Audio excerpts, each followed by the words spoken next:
Hello guys, आज हम start करने वाले हैं क्लास 8 हिंदी के चैप्टर नंबर 16 पानी की कहानी के क्वेश्चन आंसर।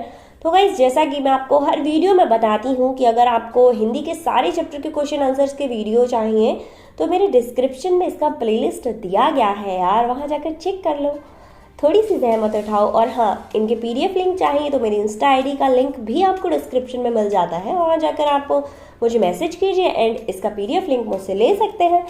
फर्स्ट क्वेश्चन है, लेखक को ओस की बूंदें कहाँ मिली? तो आंसर रहेगा लेखक को बेर की झाड़ी पर ओस की बूंदें मिली थी। क्वेश्चन नंबर सेकेंड रहेगा, आपको ओस की बूंदें क्रोध और घृणा से क्यों कांप उठी? आंसर रहेगा पेड़ की जड़ों से निकले रोए द्वारा जल की बूंदों को बलपूर्वक धरती के भूभाग में खींच लाना व उनको खा जाना। याद करते हैं कि बूंदें क्रोध व घृणा से कांप उठी थी। क्वेश्चन नंबर थर्ड है, हाइड्रोजन और ऑक्सीजन को पानी ने अपना पूर्वज या फिर जैसे हम लोग कहते हैं हमारे दादा परदादा को कि हमारे पूर्वज हैं, वैसे ही इन लोगों ने अपना पूर्वज क्यों कहा है? आंसर है, जब ब्रह्मांड में पृथ्वी और उनके साथी ग्रहों का उद्भव भी नहीं हुआ था, मतलब वो आए भी नहीं थे, तब ब्रह्मांड में हाइड्रोजन और ऑक्सीजन दोनों गैसें सूर्यमंडल में लपटों के रूप में प्रेजेंट थी या फिर विद्यमान थी। ऑक्सीजन व हाइड्रोजन के बीच रासायनिक क्रिया हुई, दोनों का संयोग हुआ, संयोग होने से पानी का जन्म हुआ, इसीलिए बूंदों ने इन दोनों को अपना पूर्वज कहा है। इसके बाद आता है आपका नेक्स्ट क्वेश्चन, क्वेश्चन नंबर 4, जिसमें आपसे पूछा जाता है पानी की कहानी के आधार पर पानी के जन्म और जीवन यात्रा का वर्णन अपने शब्दों में कीजिए। अब भाई अपने शब्द करने हैं तो थोड़ा सा ऊपर नीचे आप कर सकते हैं, अगर कोई इच्छा नहीं है तो एज इट इज याद कर लो, क्या कर सकते हैं।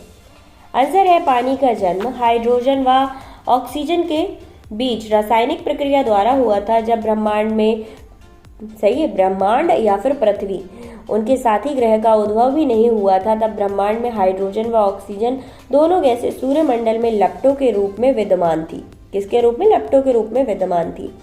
अब उल्का पिंड के सूर्य से टकराने से सूर्य के टुकड़े कड़े हो गए थे, उन्हीं टुकड़ों से एक टुकड़ा पृथ्वी के रूप में उत्पन्न हुआ और इस ग्रह में ऑक्सीजन व हाइड्रोजन के बीच रासायनिक क्रिया हुई, दोनों के संयोग से पानी का जन्म हुआ। सर्वप्रथम बूंद भाप के रूप में पृथ्वी के वातावरण में इर्द गिर्द घूमती रही, तत्पश्चात ठोस बर्फ के रूप में विद्यमान हो जाती है। समुद्र से होती हुई वह गर्म धारा से मिलकर ठोस रूप को त्याग कर जल के रूप को धारण कर लेती है। तो ये प्रोसेस है पानी बनने का, और शायद इसीलिए इस चैप्टर का नाम पानी की कहानी रखा गया होगा।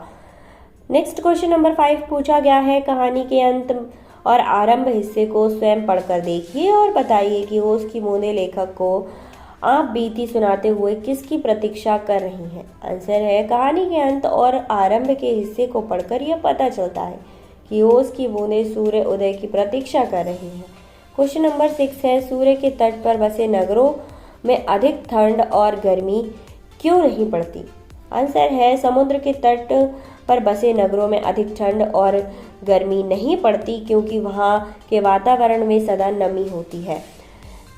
इसके बाद आता है नेक्स्ट क्वेश्चन हमारा, next question number 7। Question number 7 में पूछा गया है आपसे, पेड़ के भीतर फव्वारा नहीं होता तब पेड़ की जड़ों के पत्ते तक पानी कैसे पहुँच जाता है? इस क्रिया को वनस्पति शास्त्र में क्या कहते हैं? आंसर है, पेड़ के भीतर फव्वारा नहीं होता जब पेड़ की जड़ों के से पत्ते तक पानी पहुंचता है, क्योंकि पेड़ की जड़ों व तनों में जाइलम और फ्लोएम नामक वाहिकाएं होती हैं जो पानी जड़ों से पत्तियों तक पहुंचाती हैं। इस क्रिया को वनस्पति शास्त्र में क्या कहते हैं? संवाहन। ठीक है, संवाहन कहते हैं, याद कर लेना।